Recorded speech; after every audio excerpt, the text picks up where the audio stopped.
किसान भाइयों, गर्मियों में अगर आप उड़द की खेती करते हो तो इस टाइम पर किन किन बातों का ध्यान रखना है।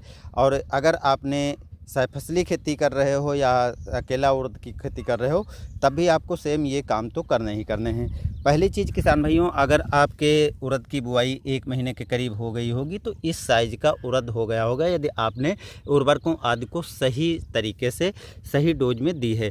अगर आपने सही मात्रा नहीं दी है तो हो सकता है कि थोड़ा कमज़ोर भी पौधा हो, वो तो डिपेंड करता है उर्वरकों और आपके चीज़ों पर। लेकिन अगर 1 महीने के ऊपर का हो गया है तो आपको सबसे पहला क्या काम करना है, आपको पहली सिंचाई कर देनी है। देखिए इसमें सिंचाई हो चुकी है और सिंचाई करने के बाद पौधे आपको इस तरीके से कुछ ग्रोथ और विकास करना चालू कर दिए हैं और इस तरीके से दिखाई पड़ रहे हैं। इसमें एक चीज़ देख रहे होंगे कि यहाँ पर आपको दिखाएं तो फूल बनना चालू हो गया है। गर्मियों में क्योंकि 60 से 70-80 दिन पर उड़द तैयार हो जाता तो करीब 1 महीने प्लस होने पर ही फूल आना चालू हो जाता है। देखिए अगर आप गन्ने की खेती कर रहे हो तो 1 महीने पर सिंचाई साथ में करनी होगी। अगर आप केवल उड़द की बुआई किया है तब भी आपको इस टाइम पर सिंचाई कर देनी चाहिए। अगर सिंगल बुआई किया है तो ज़्यादातर 1 या 2 सिंचाइयाँ ही करनी पड़ती हैं, उसके बाद सिंचाई करने की आवश्यकता नहीं होती। लेकिन गन्ने में अगर आप बुआई किया है तो 2 सिंचाइयाँ जो करनी पड़ती हैं, दूसरी सिंचाई थोड़ा गलत टाइम पर हो जाती है, तो इसलिए पैदावार में थोड़ा सा फ़र्क आता है। तो लेकिन आपकी गन्ने की भी फसल साथ में चल रही तो आपको थोड़ा तो मैनेज करना पड़ेगा। यहाँ पर ध्यान क्या रखना है किसान भाइयों, वो बहुत ज़रूरी है।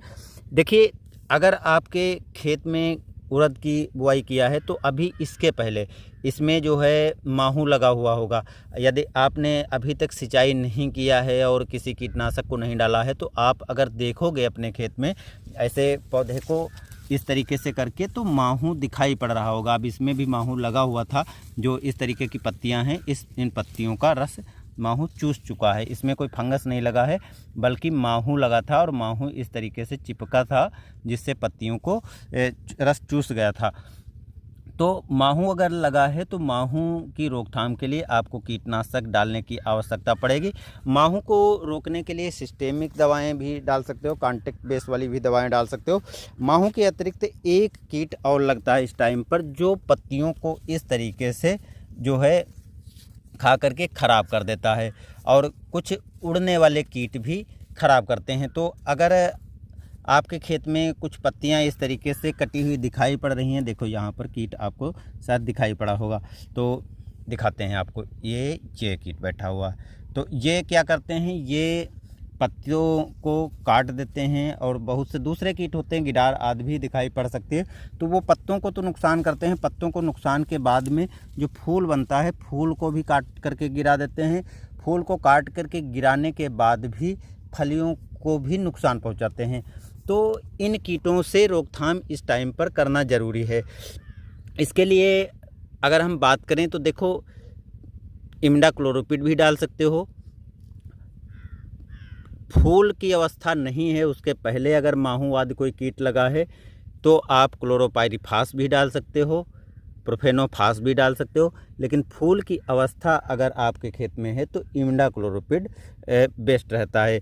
बाकी दूसरी दवाएं भी मार्केट में आती हैं, उनको भी आप डाल सकते हो। कहने का सीधे मतलब है कि कीट से आपको बचाव करने की आवश्यकता होगी। अगर आप कीट से बचाव नहीं करोगे, देखभाल थोड़ी नहीं करोगे, तो पैदावार पर तो फ़र्क पड़ेगा, साथ में गुणवत्ता और क्वालिटी भी ख़राब होती है। अब ये चीज़ तो आपको कर लेनी है। उसके बाद देखोगे जब फूल की अवस्था होती है, जब फूल बनना चालू होती है, तो उस टाइम पर अगर आप गन्ने की खेती कर रहे हो तब भी उस टाइम पर थोड़ा सिंचाई करने से रुक जाना चाहिए। अगर उस टाइम पर बहुत से किसान भाई सिंचाई कर देते हैं तो सिंचाई कर दोगे तो फूल झड़ कर जाएगा, गिर जाएगा, जिससे पैदावार पर विपरीत प्रभाव पड़ेगा।